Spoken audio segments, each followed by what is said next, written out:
Alors on a situé un peu, parce que le cimetière n'avait pas été détruit, donc le cimetière des Tilleuls n'avait pas été détruit, donc on savait à peu près où se situait la maison, mais c'est vrai que c'était un gros gâchis.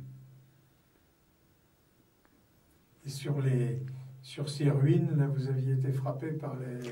Ah oui, c'est vrai qu'il y avait cette chose qui était tout à fait bizarre, c'est-à-dire que des gens sont restés ensevelis sous le bombardement, et à l'endroit présumé où, en dégageant les décombres, on risquait de trouver un corps, il avait été posé des croix.